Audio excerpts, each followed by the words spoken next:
All right, everybody, what's up? Good morning.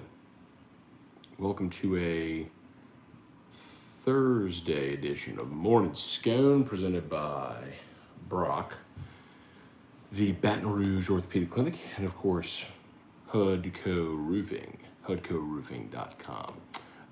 The New Orleans Saints open up training camp today. Excited about it. After an off season that has seen quite a bit of tumult, unfortunately, with pretty significant roster turnover, notably on the defensive side of the ball. Obviously Drew Brees, but notably on the defensive side of the ball, we all know the names: Janoris Jenkins, Malcolm Brown, Sheldon Rankins, Trey Hendrickson, and then recently here you find you'll be without David Onyemata and Mike Thomas for a good bit. But you know what? Today is the first day that we formally get to start figuring out what the Saints are going to be at quarterback. Y'all know my feeling on it. It's going to be Jameis. Especially now with no Michael Thomas, I would say you have got to be, with no Michael Thomas, you have got to have Taysom Hill in his role to make you more diverse offensively.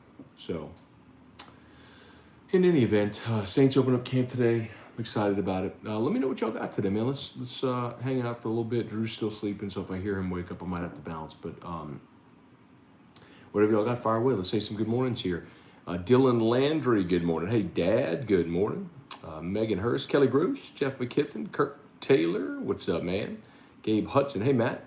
Do you care if Alabama plays Tennessee the third Saturday in October? You know what, Gabe? There's not an ounce of my being that gives a good gosh darn if those two schools play each other on the third Saturday in October. Not at all. Said that at the end of AFR yesterday. I clipped the video, posted it on TikTok and some other platforms. Georgia and Auburn and Bama and Tennessee fans don't like that very much. But let me make this point. Especially with Georgia Auburn, people are like, oh, it's the deep South's oldest rivalry. Aside from the prayer at Jordan Hare, you got any memories in the last 10 years of that game? Let me put it to you this way. If you got a couple of teams that are 7-5, 8-4, whatever, playing that game, and on the same day at the same time, you've got a top 5 matchup in the Big Ten or something like that, or like Clemson, Florida State, whenever that was, like, what are you watching? Are you watching the game that's relevant today, or are you watching the Deep South's oldest rivalry? Because 100 years ago, these two slappies decided to get together. Oh my God. Well, Deep South's oldest rivalry. Ooh, kick rocks. Megan Hurst, women's all-around, coming down to the last routine. Oh, good. Do we have a chance, the USA? I know Simone Biles is out, right? So I don't know who's going for it for us. Kelly Presley, good morning. Thomas Bergeron, good morning. Kirk Taylor, why you want to rattle his cage first thing in the morning? Hey, Brian Wynn, Charlie Cavell, good morning. If you're on Facebook, please like the page, share the post, like the page, share the post. What's up, YouTube peeps? Please smash that like button. Appreciate y'all watching. Joey Vincent, good morning. Tim Gotra, what's up? Trivia Carter, good morning. Juan, what's up, dude? Just started taking Metamucil for my diverticulitis. What time do you take yours? And what's the and, Juan? And so Juan, I take mine first thing when I wake up. I wake up. I warm up Drew's formula that he gets in his tube feed, and does the time you take make a difference? Is powder version the best? That's what I take, Juan. So I used to do 3 scoops in the morning, and let's just say that after so many years, that was just a little too aggressive. So I really only need 1 now. So I go like 1 heaping tablespoon in the morning with all my vitamins, like right when I wake up. I mean, I'll walk in the kitchen. I turn the water on hot to warm up Drew's formula, and then get my vitamins, 1 big scoop of Metamucil and about 6-8 ounces of water. Stir it, vitamins, Metamucil, boom, done. And coffee. Jesse Brown, good morning, Matt. Excited about training camp? Me too, Jesse. Yeah, a really good convo with Jeff Duncan yesterday. If you missed it, it's on the After Further Review YouTube channel. Really good convo with Jeff Duncan, and I asked him, what's the overarching storyline he was looking forward to, and he went back to quarterback, which I guess makes a lot of sense. But with so many unknowns, I guess I just feel like quarterback, there's an inevitability there that there's going to be Jameis. Let's see. Nicholas Cantrell, good morning. Trivia, missed nightcap. Was out with family at a whiskey bar drinking some Sazerac Rye. There you go. Your excuse. Thank you, Trivia. Taylor Castagnier. I don't think it's Castigny. I'm going to guess that it's not phonetic like that. I'm going to go Castagnier. Castagnier. Did I nail it? Let's go to family. Holla. Cross-division rivals are effing stupid. Completely agree. The permanent cross-division opponent is an absurdity that knows no bounds. Did you ever stop to consider that literally no other conference does that? Castaigne. Okay. Castaigne. Okay. I like entomology. I don't know if I've ever told y'all that before. That's interesting to me. Trey Haydeck, good morning. Deontay Harris with a DUI arrest back in June, not good. Did that just come out?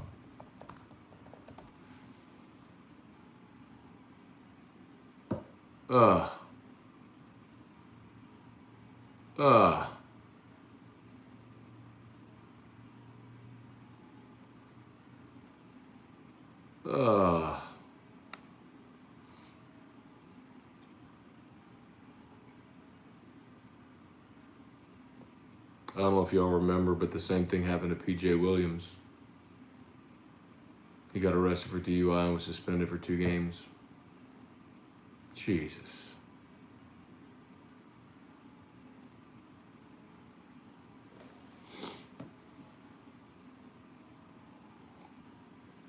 Not good.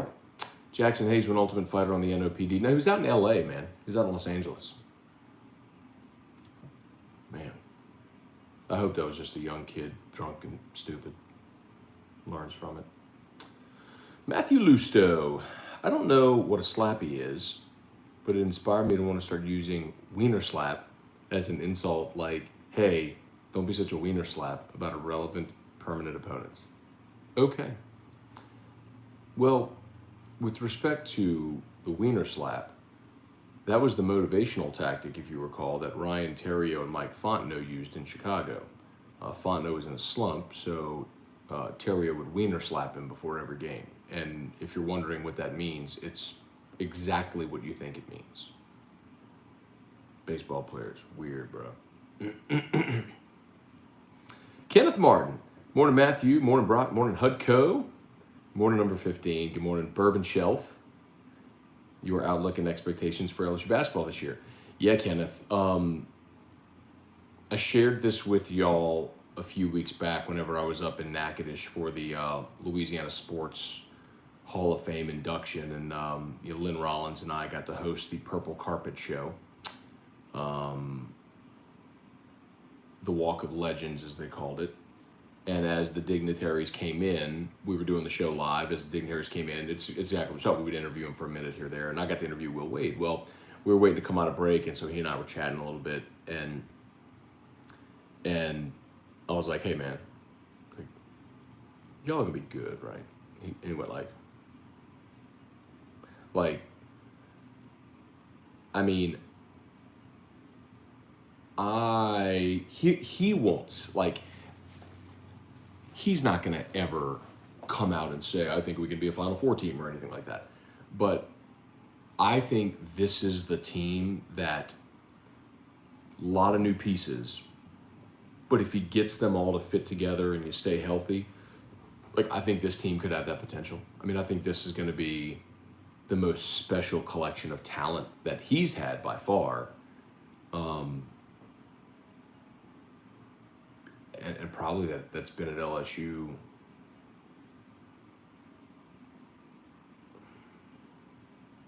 I mean, the Final Four team in 06 was awesome. But honestly, the team the following year should have been even better. You had Garrett and Glenn and all those guys back. Tasman. You should have been even better. But anyway, yeah, man, I think that they have a chance to win the SEC and make a run to a Final Four. I mean, I think they're talented enough to do that. I don't think you ever project that because you have super talented teams that get bounced in the tournament because that's the nature of the tournament. But, you know, could this be an SEC championship team, regular season SEC championship team that makes a deep run? Yeah. Oh, yeah.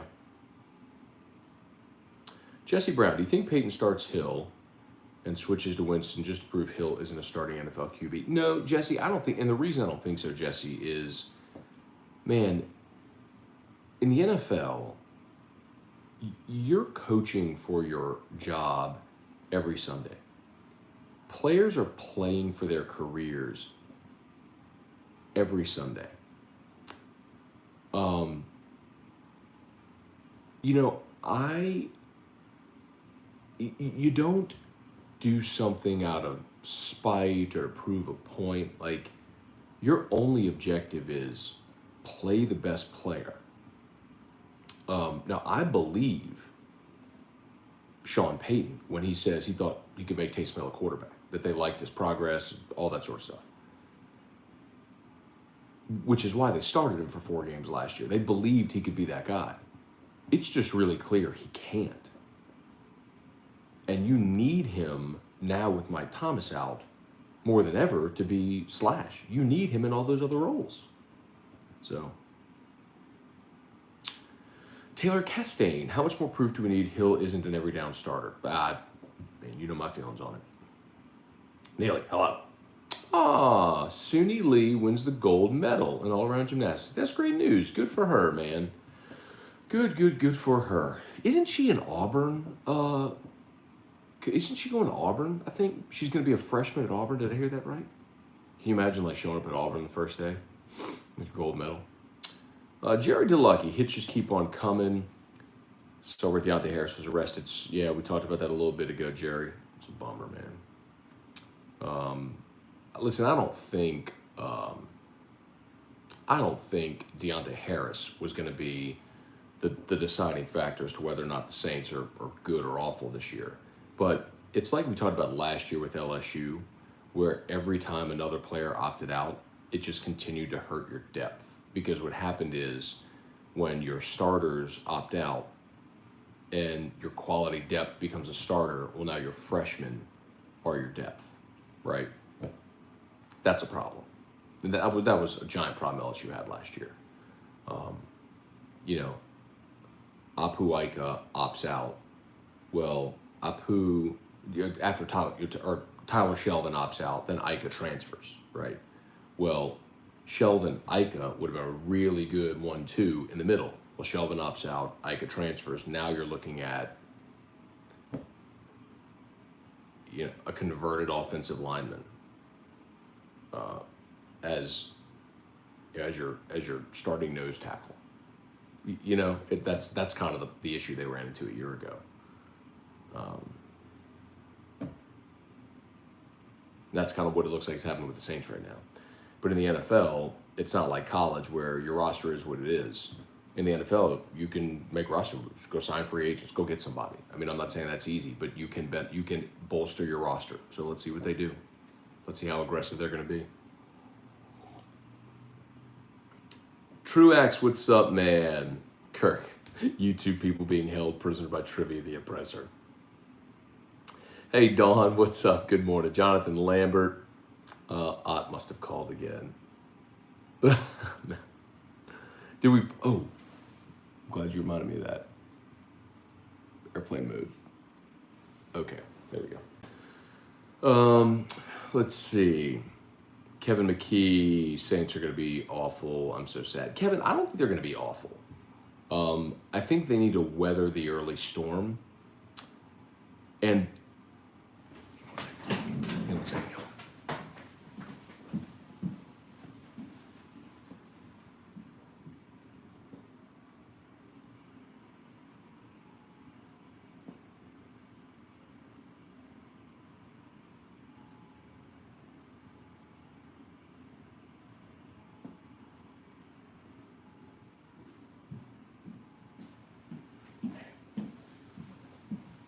Drew is out, y'all. Did y'all see that picture that I posted last night? So Drew was in his bed, like, so we put him in his bed, we lay him down on his side. Well, I went in there to we give him this nasal spray medicine at night. And I went in there to go to do it. And he's like, I kind of had my phone, the light on my phone, so I could see where, like how he was laying. And I put it like on his pillow and he's not there. And I could see kind of his feet. I'm like, where? And then he's against the wall, like sitting up with his arms back like this, his head back against the wall sleeping. I'm like, he had his legs crossed, like crisscross. I'm like, what the hell? Like, he must have sat up, like in his sleep, and then just done like this and fallen back and never woken up. Anyway, he's still out. Let's see. Kirk ready for Hard Knocks. It's Dallas this year, is that right? Charlie, SEC still cowers to Bama. Well, it's not just Bama. That's the thing, right? I mean, it's Bama, Tennessee, Auburn, and Georgia. It's four teams that collectively they try to protect that rivalry, and it's not just an Alabama thing. I mean, you got to keep in mind, like Greg Sankey dude went to Syracuse. Like, he's not loyal to Alabama. I mean, there's nothing there. So anyway. Yeah, so anyway, Kevin, I don't think, but back to Kevin, who said the Saints are going to be so bad or awful. I don't think so, man. So keep in mind, even with all of these recent personnel issues, early season points, but now look, with Rodgers showing up in Green Bay, that point spread flipped. It went from Saints -3 to Packers -3. That's a 6-point swing, bro. You don't think Aaron Rodgers is, wow. Anyway, so, but man, week 2, Saints are favored in Carolina. Week 3 in New England is a pick 'em. So even if they lose to Green Bay, New England, you're 1-2. And then you play the Giants where you're favored. You play Washington football team where you're favored. And there's one more that I'm forgetting.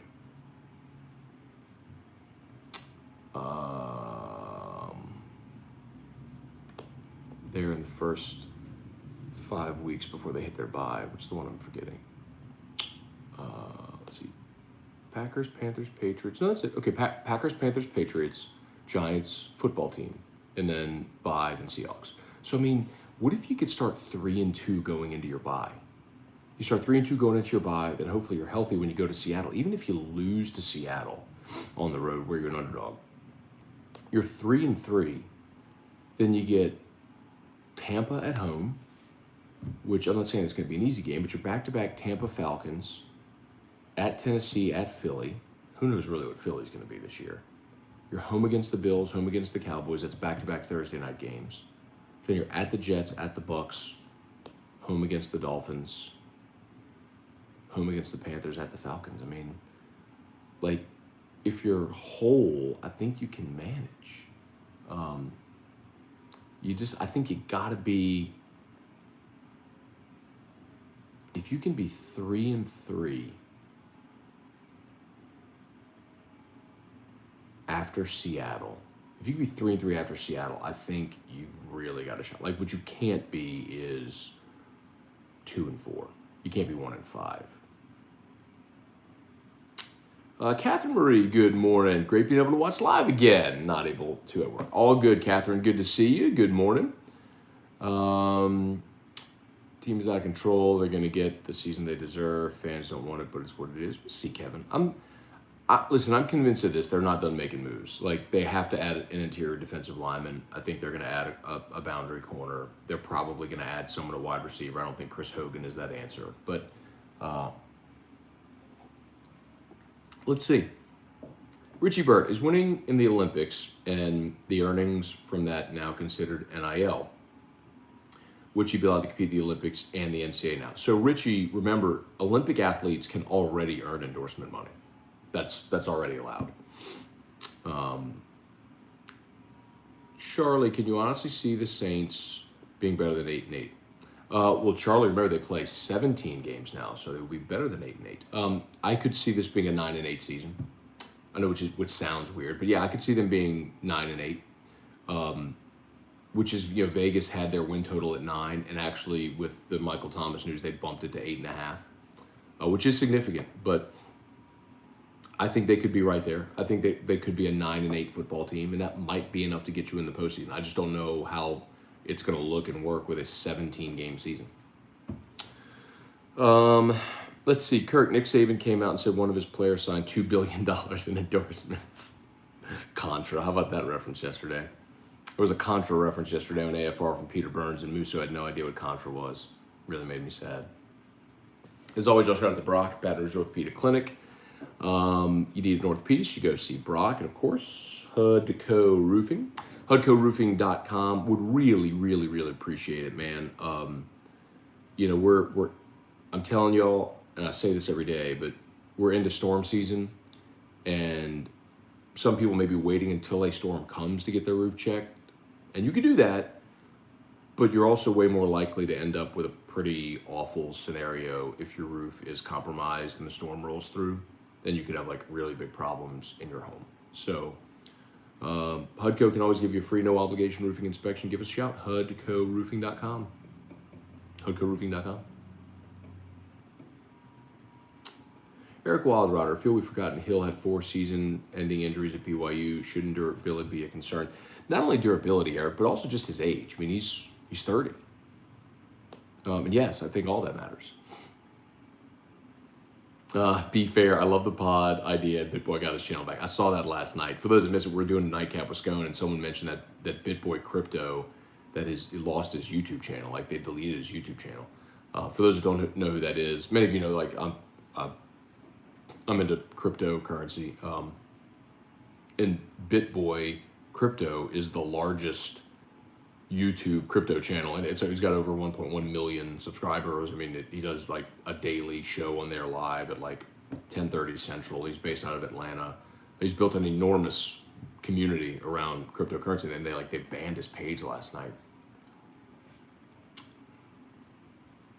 Regulatory bodies, bro, they do not like cryptocurrency. Because think of it this way, man, like cryptocurrency is all about decentralization. It's like if you have crypto, you are your own bank. So, man, the powers that be, governments, they are terrified by that. Because, I mean, think of it, if human beings collectively decide that cryptocurrency has value and you will accept it as currency, then you don't need paper money printed by a government. Like, and if the government doesn't control the currency, how do they, you know what I mean? Like, it's a big problem. How do they just print more to give people stimulus money, causing rapid inflation and devaluing our money and spending power? Anyway. The Saints go 2-3 before the bye week. Do they have a chance to make a playoff run? Absolutely. Kirk sounds a little upset. He can't do what I do. That's why he's there on awful Facebook that constantly suspends him. Hey guys, we're on the same team, all right? Jerry DeLucky, pods will be better for scheduling games in the stupid way the games are scheduled now. Bingo. Eric Wildrotter, I think Jeff Duncan hit the nail on the head with no middle class on this team. That was a really good line. It was if you missed it, go watch our Jeff Duncan interview from yesterday. It's on the AFR YouTube channel. He said the Saints have no middle class. And he's right. I mean, you have superstars, but your depth is basically rookies and journeymen, and you really don't have as he put it, middle class, was a great way to put it. Alex Day, good morning, Matt. Is it just me, or does it feel like the Saints are falling apart? No, they're losing significant contributors. There's no question. Manny Troncoso, morning, Matt, from Beckett and Pawpaw Manny.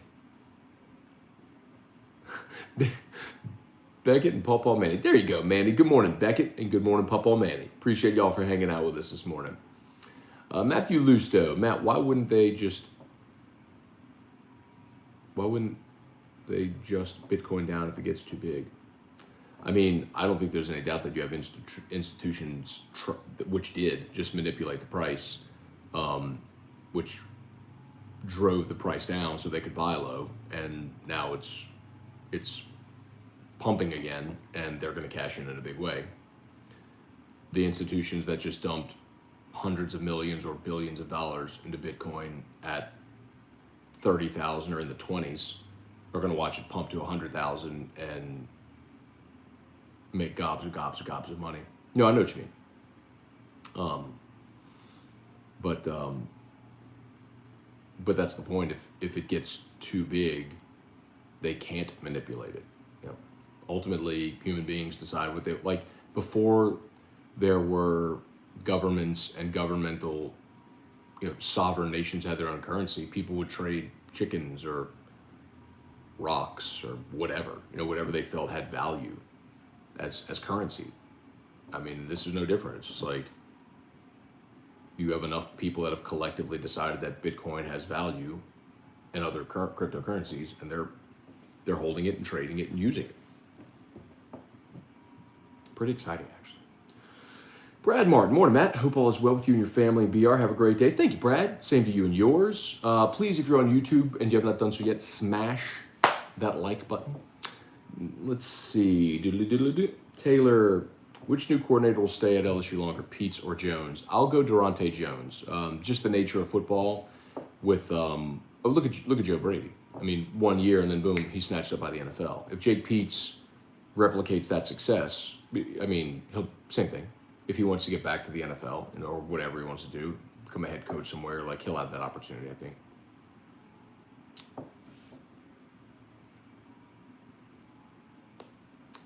Where are we?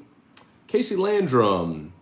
When is LSU supposed to play OU in the regular season? It's 2027 and 2028. So yes, that game will go away. The non-conference game will go away because that will be a conference game, however and whatever they schedule it.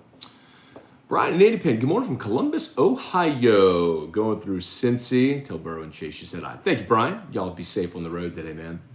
Richie Burt, Musso not knowing Contra sound like a little like a bit. And by a little, I mean a lot. Richie, I'm telling you, it wasn't. Like, what you forget is, okay, Musso is 27 years old. He's 12 years younger than me. So I had the original NES in 1980. Dude, I'll never forget. Like, we were living on Ashland Drive in New Orleans, and my dad came home and had a Nintendo, and we set it up right by the little TV by the kitchen, a little dining area where we had. And I remember playing for the first time ever. But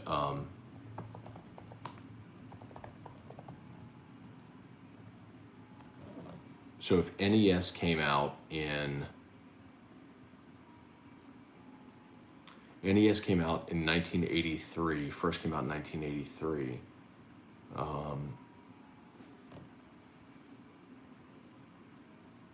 In Japan,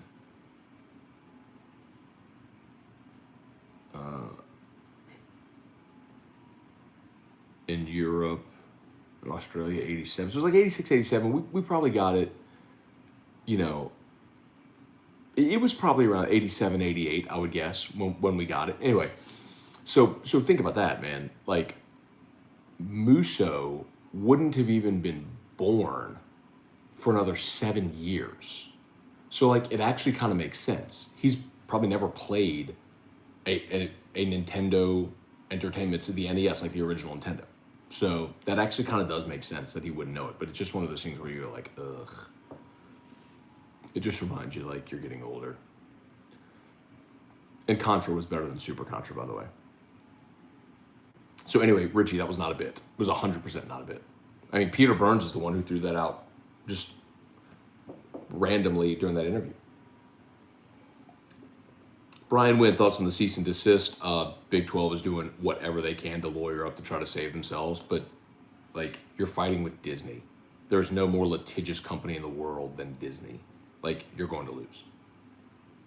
Violet says she withdrew because she got the twisties anyway. You can get Gymnast on air, talk about what it is, how often that happens. Okay, that's a good idea, Kirk. I will.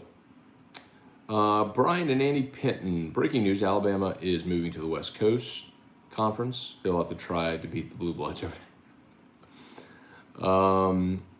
Richie, cryptocurrencies have also been found to be associated with Ponzi schemes recently. Hey, Richie, and you know what? There are really bad people and criminals involved in the banking system and everything else involved in currency and finance. But if you're going to decentralize finance, I'm for it. Matt, you got Mike D on today for? No, Jesse, I don't. Mike D is no longer a guest on AFR, unfortunately. He took a job at a radio station where he's on every afternoon now. So we no longer have Mike D on air. I'm bummed about it. Pumped for him. Great opportunity and super grateful for all the time he gave the show. But no, don't have Mike D anymore. Let's see. You still have your original Atari. I don't have an original Atari, Brian. Had an Atari. I mean, my neighbor had an Atari in New Orleans. But nothing like playing an NES. 80s, 90s childhood was the best. You know what? Like, I think every kid feels that about their childhood. But I liked, honestly, I preferred Super Nintendo more than NES. Now, there were things that are obviously nostalgia about NES, like Contra, of course, the original Mario, Mike Tyson's Punch-Out. There were some great ones, right? But Super Nintendo, I love Super Mario Brothers on Super Nintendo. I love the graphics. More Mario Kart became like a phenomenon on Super Nintendo. So anyway, Madden on Super Nintendo was awesome. That's when, like, Madden 94 on Super Nintendo was like when I really first ever got into a Madden game. So Mario Bates was the Saints running back. Anyway, Spurge, what's up, man? You know, I think we're just about done. Spurge, you got in here just as we're about finished, man. All right. All right, y'all. We're done, man. Y'all have an awesome day. Thanks so much for hanging out. Locked on LSU coming up in a bit. AFR at 3 o'clock. As always, shout out to Brock, the Batters Orthopedic Clinic, Hudco Roofing. If you're there on Facebook, Brock, Hudco are tagged in the post. If you would like those pages, huge help. Okay, if anything, as always, y'all know, hit me up. Appreciate y'all for being here. Have an awesome, awesome, awesome day. Peace.